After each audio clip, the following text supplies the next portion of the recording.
Rick, looked like you guys kind of split up into maybe what could be a Phantoms group and a Flyers group, but it seemed like you guys got a lot of work in. Did you feel like today was a pretty productive day in that regard? Yeah, I mean, you can't have all these bodies on the ice, so you just split up. We got done what we wanted to do. It was mostly heavy specialty teams at the end, the last 25, 30 minutes, which is important to us. Just with the training schedule has been a little tough for us, so we finally got a day where we can really do some teaching. So I thought it was a good day for especially doing specialty teams. Adam Yinning, what have you seen from his game?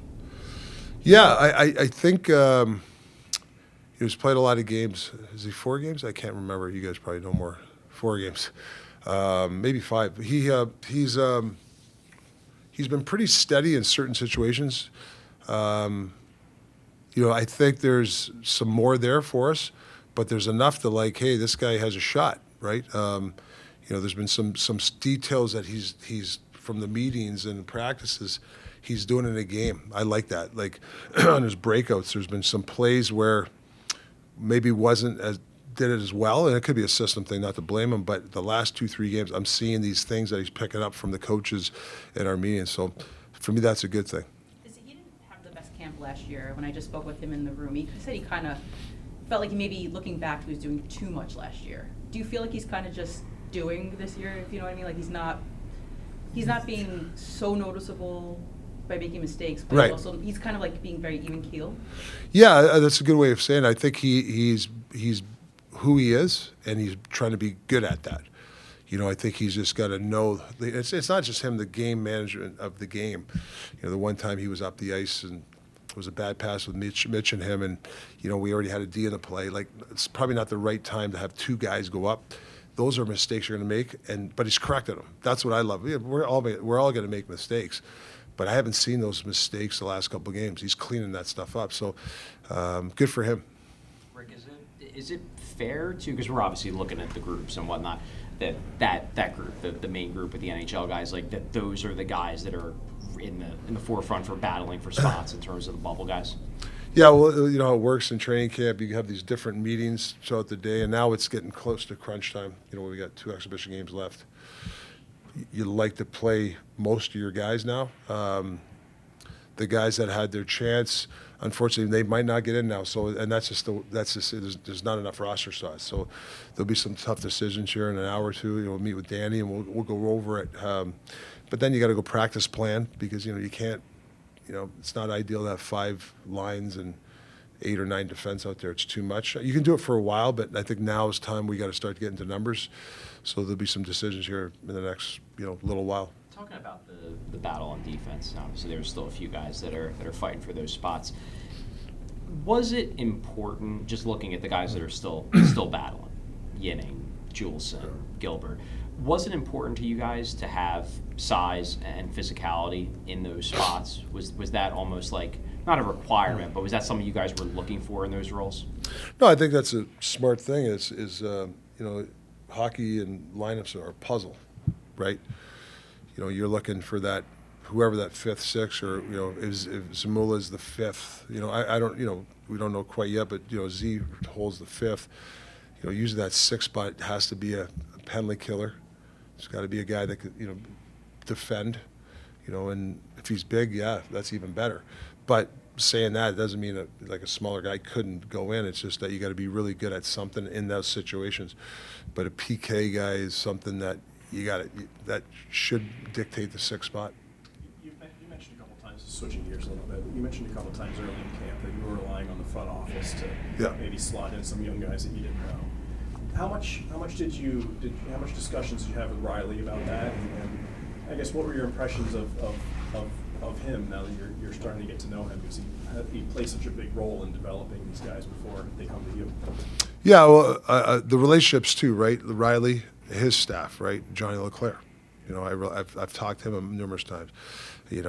Patrick Sharp. You get some quality guys when they're in. When Simmerwin is here.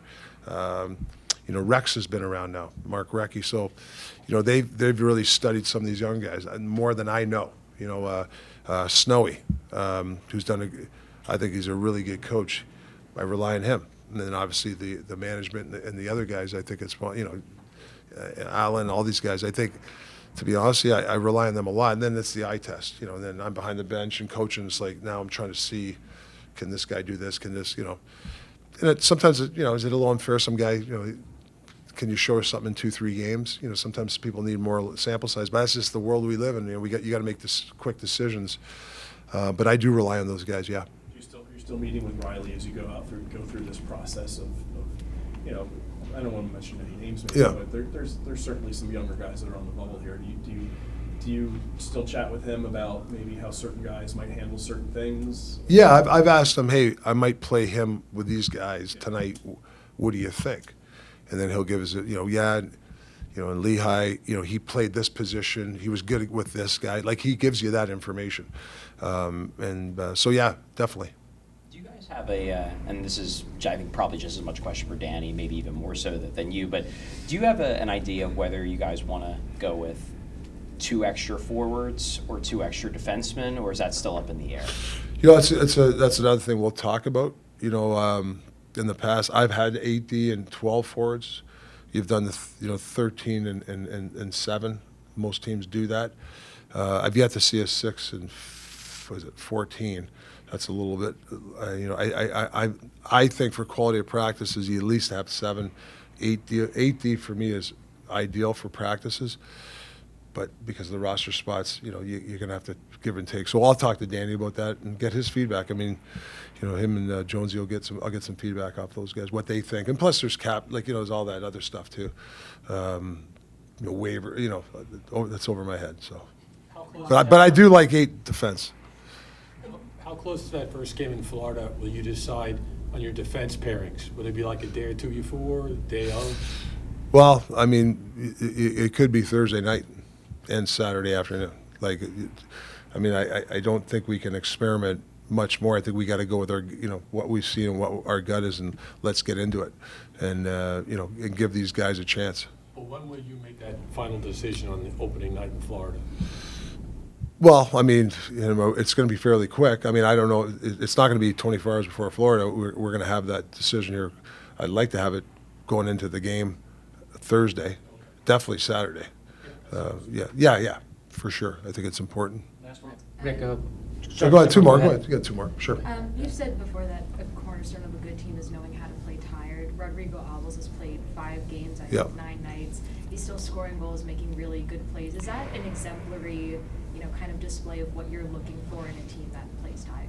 Yeah, it's hard to play tired, and you can still contribute. And I think you know, he's been practicing and he's playing. And there's some, you know, he was tired one night there in Wash. You know, so I knew that. So that's why he was playing 11, 12 minutes, but he was effective, right? That's the key to being a good team. You know, sometimes things aren't, you know, you just don't feel great. So sometimes you can play neutral. You know, just don't make that mistake. And I think he's been pretty well mistake-free in some of those games where he hasn't been as tired, and then he gets a big goal for us. So yeah, that was a message 5 days ago. You know, especially in NHL, if you want to be an NHL player and be consistent, you're going to have to win games with your B game, and that's the next level for us here. Rick, I know you said on defense injuries can happen, and that's why depth is important. Do you feel like Emil Andre will kind of be on the radar for you guys if circumstances do play out where you do need that depth? Yeah, I mean, listen, there's 4 or 5 guys in that range. You know, like, that's why it's important. You know, these games are important to guys. These exhibition games, like you're watching guys in search. You know, playing Boston the other night, they're putting some pressure on us. So you're watching. Can this guy handle pressure? Can this guy make a good breakout play against, you know, Pasternak's on you? You know, he's all over you. Can you make a play through one of the best players in the league? Like, these are things that you're looking for. Do I wish that some of these guys could get 10 games and, you know, more sample size? But unfortunately we don't have that kind of time. So you really got to show your stuff if you're in the lineup.